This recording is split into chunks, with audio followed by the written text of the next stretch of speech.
आजच्या कार्यक्रमाचे अध्यक्ष आपल्या शाळेचे पर्यवेक्षक श्री डोंगरे सर, गणित विभाग प्रमुख बोकडे सर, सांस्कृतिक विभाग प्रमुख लक्षटे सर,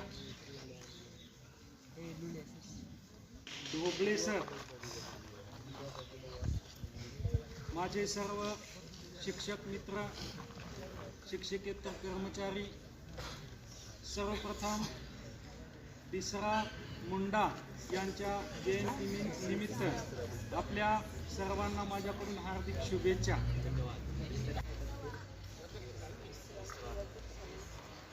बिरसा मुंडा होता है. बिरसा मुंडा यांचा जन्म 15 नोव्हेंबर 1875 मध्ये त्यांचा जन्म झाला. यांचा जन्मदिवस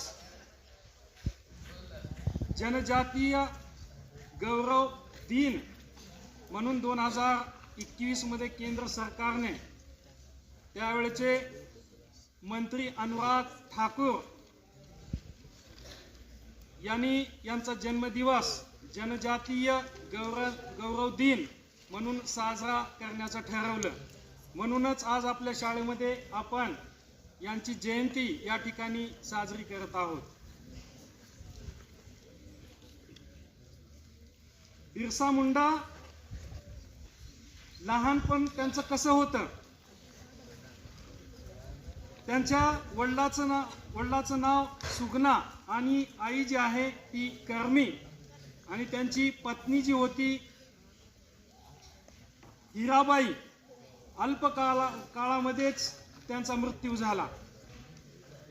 घरचं वातावरण शिक्षणासाठी तेवढं योग्य नव्हतं. आर्थिक परिस्थिती, आदिवासी भाग, डोंगरदऱ्यात राहणारे हे आदिवासी लोक, आणि अशा या आदिवासी भागातून एक छोटासा मुलगा, मला काहीतरी शिकायचंय, मला काहीतरी व्हायचंय, माझ्या जातीला कुठंतरी पुढे घेऊन जायचंय, एक स्वप्न त्यानं पाहिलेलं होतं. कसल्याही प्रकारची शैक्षणिक पार्श्वभूमी त्या काळामध्ये या आदिवासी समाजामध्ये नव्हती. अशा कालखंडामध्ये या मुलाचा जन्म झाला. आपल्याला आश्चर्य वाटेल की शिक्षणासाठी एखादा मुलगा जो आहे तो धर्म परिवर्तन करू शकतो. जर आपल्याला म्हटलं की आपण उच्च शिक्षण घेण्यासाठी किंवा प्राथमिक शिक्षण घेण्यासाठी तुम्हाला तुमच्या धर्माचं परिवर्तन करावं लागेल, तर मला वाटत नाही की आपल्यामधला एकही मुलगा किंवा मुलगी उभा टाकेल आणि म्हणेल की मी माझा धर्म परिवर्तन करायला तयार आहे आणि मला शिकायचंय. पण त्या काळामध्ये हा मुलगा जो आहे त्यानं धर्म परिवर्तन केलं. बिरसा नाव कसं पडलं त्यांचं? गुरुवारी त्यांचा जन्म झालेला होता, बृहस्पतिवार ज्याला म्हणतात, त्याच्यामुळे त्यांचं नाव काय पडलं? बिरसा मुंडा पडलं. मग त्या काळामध्ये ईसाई मशिनरी जी होती त्या काळात शिक्षण देण्याचं काम ते करत होते. तिथला एक फादर नोट्रेट नावाचा एक तिथला जो पादरी होता त्यानं आट घातली. धर्म शिक्षण देणारा असण्याचं काही कारण नाही, आलं का लक्षात? मग अट घातली की तुम्हाला जर शिक्षण घ्यायचं असेल तर धर्म परिवर्तन जे आहे ते करावं लागेल. त्या ठिकाणी हा छोटासा बालक जो आहे त्यांनी मान्य केलं. त्यांच्या मामाच्या गावी तो शिकायला होता आणि ईसाई धर्मामध्ये धर्मांतर जे आहे त्यांनी केलं आणि ते शिक्षण घेऊ लागले. काही काळ लोटला आणि ज्यावेळेस या पादरीची असलियत जी आहे, सत्यता जी आहे, ज्यावेळेस बिरसा मुंडा यांना समजली, त्यावेळेस त्यांनी तात्काळ जी आहे ती शाळा सोडली. कारण का? आदिवासी लोक असे आहेत, आदिवासी लोक कसे आहेत? ठग आहेत, चोर आहेत, बैमान आहेत. या शब्दांचा उच्चार ज्यावेळेस या व्यक्तीने केला, अशा वेळेस बिरसा मुंडा जे आहेत त्यांनी शाळा सोडली. बघा शिक्षण काय करू शकते. आदिवासी जमातीतला हा मुलगा जो आहे, कसली पार्श्वभूमी नसताना तो मुलगा शाळेत शिकतोय. नंतर त्यांनी शिक्षण सोडलं आणि धार्मिक शिक्षण घेण्यासाठी ते आनंद पांडे यांच्याकडे, वैष्णव धर्माचे होते, यांचे धार्मिक जे शिक्षण आहे ते घेण्याचं काम त्या ठिकाणी त्यांनी केलेलं आहे. मुंडा जमात या जमातील परंपरा व जीवन पद्धती जी आहे ती खूप वेगळी आहे. आदिम लोक आहेत हे, आणि ते डोंगरदऱ्यामध्ये राहणारे आहेत. अशा वेळेस या हे जे बिरसा मुंडा होते यांना असं जाणवलं की आपला जो समाज आहे तो कसा आहे, खूपच मागास आहे, यांना शिक्षण घेतल्याशिवाय पर्याय नाही. मग त्यांच्या मनामध्ये असं आलं की आपल्याला कुठेतरी संघटित व्हावं लागेल, शिकावं लागेल. आपले जे काही मुलं आहेत, जे काही लोक आहेत, जोपर्यंत शिकणार नाही तोपर्यंत हे ब्रिटिश लोक जे आहेत ते आपल्यावर असाच अन्य अत्याचार करत राहतील. शिक्षण वाघिणीचं दूध आहे असं समजलं जातं. मग त्या छोट्याशा वयामध्ये या बालकानं जो विचार केलेला होता, पुढे कालखंडात जसे ते मोठे झाले अशा वेळेस त्या पागरीने ज्या काही शिव्या त्यांच्या जमातीला दिलेल्या होत्या, जातीला दिलेल्या होत्या, त्याचा बदला कुठेतरी त्यांच्या मनामध्ये होता, असंतोष होता. एकीकडून हे पागरी लोक, दुसरीकडे ब्रिटिश लोक, आणि त्या काळात जमीनदार जे लोक होते, जे सावकार होते, हे लोक जे आहे ते आदिवासी लोकांना पिळून टाकण्याचं काम त्या ठिकाणी करत होते. असंतोष काय होता हो? त्या काळामध्ये त्यांच्या गावामध्ये ज्या आदिवासी लोकांच्या जमिनी होत्या, या जमिनी बळकावण्याचं काम जे आहे तिथले जमीनदार लोक, सावकार लोक आणि त्याचप्रमाणे ब्रिटिश लोक अधिकारी जे त्या काळामध्ये तिथे राज्य करत होते, हे याच्यामुळे त्यांनी त्यांच्या मनामध्ये यांचा आक्रोश होता.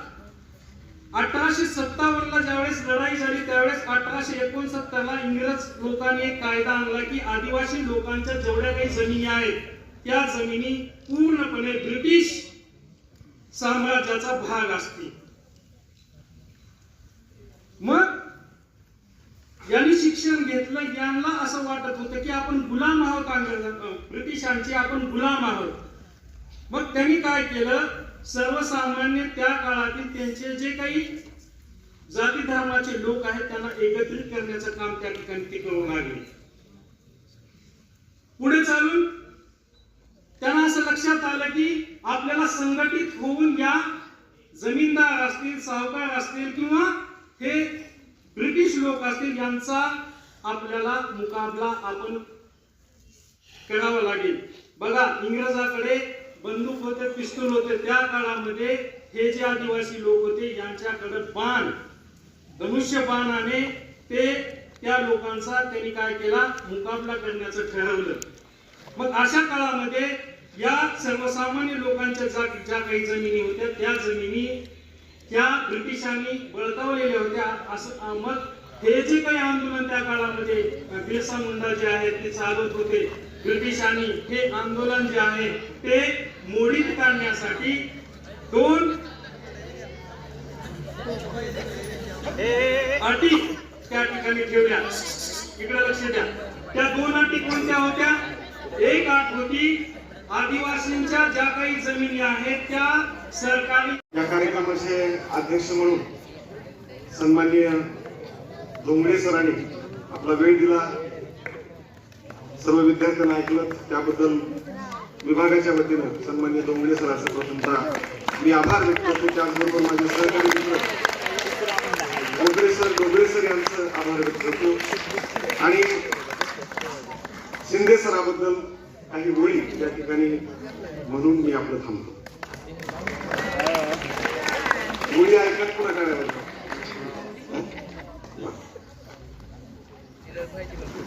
विद्यार्थी मित्रांनो, आता मागून सूचना आल्या मला, तुम्ही 10 मिनिट बोलायचं. ठीक आहे, असो किती वेळ बोलू शकतो तुम्हाला, फक्त तुम्ही शांत बसता की सांगा. विद्यार्थी मित्रांनो, शिंदे सर यांनी खूप छान माहिती दिली.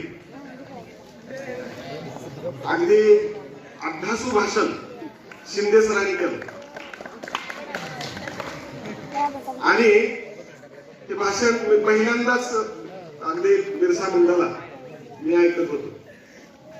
कदाचित मला बोलावं लागेल का म्हणून मी सकाळी थोडा ऐकण्याचा प्रयत्न केला युट्यूब वरती, पण वेळेअभावी सकाळच्या टाईट शेड्यूल मुळे ते राहून गेलो. परंतु असो, प्रथमतः सर अगदी सविस्तर आम्हा सर्वांना आपण बिरसा मुंडा ऐकवला. तुम्ही प्रकट केलेला बिरसा मुंडा अगदी आमच्या समोर आमच्या डोळ्या देखत आम्ही हाची डोळा आणि हाची देह या डोळ्याने या देहाने तो बिरसा मुंडा आम्ही पाहिला. आणि हा बिरसा मुंडा शिंदे सर प्रकट करत असताना त्यांच्याबद्दलच्या काही ओळी मला संत ज्ञानेश्वराच्या ओळी या ठिकाणी आठवतात. मी आताच थोडस लिहून घेतल्या, मला आठवल्या म्हणून. अरे अरे ज्ञाना झालाशी पावन, अरे अरे ज्ञाना झालाशी पावन, तुझं तुझे ध्यान कळू आले.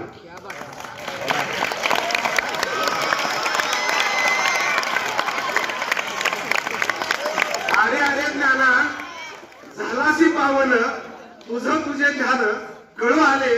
तुझा तुझी देव, तुझा तुझी भाव, विठला असं देह अन्य. मला माहिती आहे बाबा कसं बोलू, एवढा करणे पण आहे. सर, कुठलाही संदेह आमच्या मनामध्ये आता नाही. एक कवी असं म्हणतोय, आता हे आपल्यासाठी शिंदे सरासाठी 4 ओळी, आपल्यासाठी 8 ओळी. पहा, एक कवी असं म्हणतोय, एक कवी म्हणजे मीच आहे. पहा, सागर पोहत बाहुबळाने, सागर पोहत बाहुबळाने, नाव तयास मिळो न मिळो. सागर पोहत बाहुबळाने, नाव तयास मिळो न मिळो रे. जो करी कर्म आहे तू निरंतर, वेद तयास कळो न कळो रे. स्वयंची, स्वतः, स्वयंची म्हणजे स्वतः, स्वयंची जो तेजो निधी तरणे, तत्ग्रही द्वीप जळो न जळो. स्वयंची जो तेजो निधी तरणे, तत्ग्रही, तत्ग्रही म्हणजे त्याच्या घरी, दीप जळो न जळो रे. त्याच्या म्हणजे स्वतःच जो सूर्यनारायण आहे, स्वयंप्रकाशित आहे, त्याच्या घरी दिवा लागला काय आणि नाही लागला काय, आणि म्हणून स्वतः स्वयंप्रकाशित व्हा.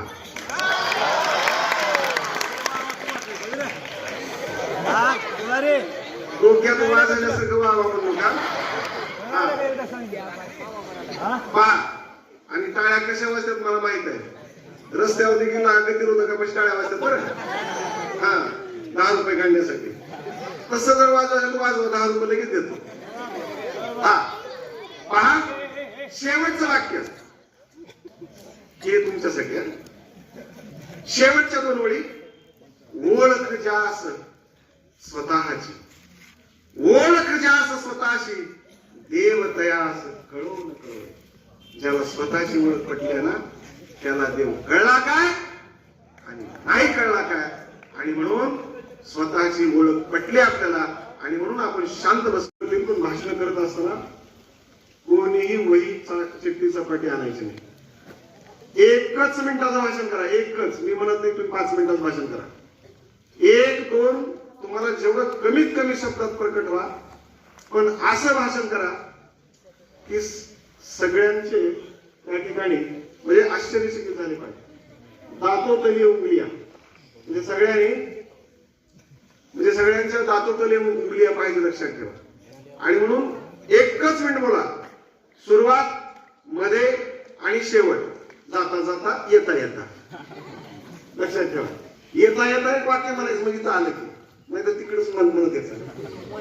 आणि जाता जाता असं एक वाक्य म्हणायचं की ज्यामुळं समोरच्याचं डोकं शुद्ध झालं पाहिजे आणि मध्ये देखील बोलत असताना आपल्या चेहऱ्यावरचे एक्सप्रेशन, आपले जे काही बॉडी लँग्वेज आहे, शरीराची भाषा त्याला म्हणतो आपण, लक्षात ठेवा. बोलत असताना तुमच्या शरीराची भाषा खूप महत्वाची आहे, म्हणून त्या बॉडी लँग्वेजचा वापर करा. आणि मला सांगा, तुम्ही असं जर करून वाचायला लागलो, अरे अरे ज्ञाना झालाशी तू पावन, तुझं तुझे ध्यान कळू आले, तुझा तुझी भाव, तुझा तुझी देव भेटला संदेह अन्य तत्वे, त्याचं काय बॉडी लँग्वेज आहे? काहीच नाही. आणि म्हणून स्वतः त्या ठिकाणी घरी तयारी करा. तयारी करत असताना तुमच्या घरी मोठी कपाट असतं, त्याला आरसा असतो, त्या आरशाच्या समोर स्वतःला भाषण द्या. मी तशीच तयारी करत होतो, लक्षात ठेवा, तशीच तयारी करतो. आणि म्हणून त्या आरशाच्या समोर तयारी करा आणि तयारी करून तुम्ही तुमच्या चेहऱ्यावरचे भाव तुम्ही समोर आरशात बघायचे. मी बोलताना माझा चेहरा कसा होतो, वेडावाकडा होतो का, आणि मग हावभाव करा. तुमचे हात हल्ले पाहिजे, तुमचं शरीर हल्लं पाहिजे आणि एक प्रकांड वक्ता होण्याचा प्रयत्न करा. कारण वक्त्याला आज काय डिमांड आहे? एक वक्ता तास बोलण्यासाठी, 2 तास बोलण्यासाठी लाखो रुपये घेतो, लक्षात ठेवा. आज लातूरमध्ये जर मी सूत्रसंचलन केलो ना, मला किमान एका कार्यक्रमाचे 5,000 रुपये मिळू शकतात, लक्षात ठेवा, 5,000 रुपये. आणि म्हणून एवढी किंमत ह्या क्षेत्रात आहे. छोटे छोटे कार्यक्रम जर करायला गेलो ना, लग्नाचे वगैरे, लग्नात सूत्रसंचलन 2,000 सहज कोण बी देते. हा, आणि म्हणून शिका. कुठंच काही नाही जमलं तर शेवटी हे आहे, लक्षात ठेवा. कारण तोंड भांडवल हे जबरदस्त भांडवल आहे, याला काही कोण विकत आणायचं घ्यायचं नाही. आणि म्हणून पुढच्या वेळेस तिथली सपाटी कागद कोणी आणायचा नाही. खूप छान भाषण करायची. ज्याला ज्याचं सगळ्यात छान भाषण होईल त्याला युट्यूब लाईव्ह केलं जाईल, लक्षात ठेवा पुढच्या वेळेस. ओके, थँक्यू, धन्यवाद. हे मुस्कानचं यश पाहिल्यानंतर काही ओळी मला या ठिकाणी सांगायच्या. मुळात ज्ञानेश्वरीची सुरुवात संत ज्ञानेश्वरांनी 4 ओळीने केली आहे. ओम नमोजी आद्या वेद प्रतिपाद्या, जय जय स्वसंवेद्या आत्मरूपा, देवा तूच गणेश्वर सकल मतिदार प्रकाश. ज्ञानेश्वरीची सुरुवात करत असताना जय जय स्वसंवेद्या असं म्हटलेलं आहे. जय जय स्वसंवेद्या, धूम धडाका चित्रपट तुम्ही बघितला असेल, त्याच्यामधला जो बाटलीतला लक्ष असतो जादूचा, तो बाहेरच्या लक्षाला म्हणतो की आता माझी जादूची वायू संपलेली आहे. तेव्हा लक्ष आपलं घर आपणच बांधायचं असतं. जागव तुझ्यातली आत्मशक्ती, जागव तुझ्यातला आत्मविश्वास, होऊन दाखव या जगाला तू धनाकेबाज. आणि म्हणून तुम्हाला स्वतःला जगाला जर दाखवायचं असेल की मला धनाकेबाज व्हायचं असं जर वाटत असेल तर जय जय स्वसंवेद्या आत्मरूपा, तुमचं आत्मरूप तुम्हाला या ठिकाणी जागर करावं लागेल. आणि म्हणून परत एकदा मुस्कान तुझ्यासाठी, अरे अरे त्याला जनाशी पावलं, तुझं तुझे कळू आले, तुझं तुझं ध्यान कळू आले, तुझा तुझी देव, तुझा तुझी भाव, पिकला संदेह अन्य तत्वे, आता आमच्या मनामध्ये कुठलाही संदेह नाही. अशा अवस्थेमध्ये तू या ठिकाणी पोहोचली आहेस. आणि म्हणून विचारे विश्व विश्वमय होऊन असं ज्ञानेश्वरांनी म्हटलं, लक्षात ठेवा. आणि म्हणून तुला सगळं विश्व आता मोकळं आहे. तुला प्रश्न विचारायचे, त्या विश्वा माझी विश्वमय होऊ नये. आणि म्हणून तुम्हालाही जर त्या विश्वाला विश्वमय होऊन प्रश्न विचारायचा असेल तर तुम्ही तुमची विचाराची पुस्तकांप्रमाणे तुमची वाढली पाहिजे. या कार्यक्रमापासून पुन्हा एकदा संस्थेच्या वतीने, प्रशालेच्या वतीने आपल्या सर्वांच्या वतीने मुस्कानला शुभेच्छा देऊया. मुस्कान अशाच पद्धतीने तू घरोघरी यश संपादन करावं, अशाच पद्धतीनं तू पुढे जात राहावं, या सगळ्या शुभेच्छासह हा कार्यक्रम संपवतो. जय हिंद, जय महाराष्ट्र. हे मुस्कानचं यश पाहिल्यानंतर काही ओळी मला या ठिकाणी सांगायच्या. मुळात ज्ञानेश्वरीची सुरुवात संत ज्ञानेश्वरांनी 4 ओळीने केली आहे. ओम नमोजी आद्या वेद प्रतिपाद्या, जय जय स्वसंवेद्या आत्मरूपा, देवा तूच गणेश्वर सकल मतिदार प्रकाश. ज्ञानेश्वरीची सुरुवात करत असताना जय जय स्वसंवेद्या असं म्हटलेलं आहे. जय जय स्वसंवेद्या, धूम धडाका चित्रपट तुम्ही बघितला असेल, त्याच्यामधला जो बाटलीतला लक्ष असतो जादूचा, तो बाहेरच्या लक्षाला म्हणतो की आता माझी जादूची वायू संपलेली आहे. तेव्हा लक्ष आपलं घर आपणच बांधायचं असतं. जागव तुझ्यातली आत्मशक्ती, जागव तुझ्यातला आत्मविश्वास, होऊन दाखव या जगाला तू धनाकेबाज. आणि म्हणून तुम्हाला स्वतःला जगाला जर दाखवायचं असेल की मला धडाकेबाज व्हायचं असं जर वाटत असेल तर जय जय स्वसंवेद्या आत्मरूपा तुमचं आत्मरूप तुम्हाला या ठिकाणी जागर करावं लागेल. आणि म्हणून परत एकदा मुस्कान तुझ्यासाठी अरे अरे ध्यान झालाशी पावन तुझं तुझे कळो अरे तुझं ध्यान कळो अरे तुझा तुझी देव तुझा तुझी भाव पिकला संदेह अन्य तत्वे आता आमच्या मनामध्ये कुठलाही संदेह नाही अशा अवस्थेमध्ये तू या ठिकाणी पोहोचली आहेस. आणि म्हणून विचारे विश्व विश्वमय होऊन असं ज्ञानेश्वरांनी म्हटलं लक्षात ठेवा. आणि म्हणून तुला सगळं विश्व आता मोकळं आहे. तुला प्रश्न विचारायचे त्या विश्वा माझी विश्वमय होऊ नये. आणि म्हणून तुम्हालाही जर त्या विश्वाला विश्वमय होऊन प्रश्न विचारायचा असेल तर तेवढी तुमची विचाराची पुस्तकांप्रमाणे तुमची वाढली पाहिजे. या कार्यक्रमापासून पुन्हा एका संस्थेच्या वतीने प्रशालेच्या वतीने आपल्या सर्वांच्या वतीने मुस्कानला शुभेच्छा देऊया. मुस्कान अशाच पद्धतीने तू घरोघरी यश संपादन करावं अशाच पद्धतीनं तू पुढे जात राहावं या सगळ्या शुभेच्छा हा कार्यक्रम संपवतो. जय हिंद जय भारत.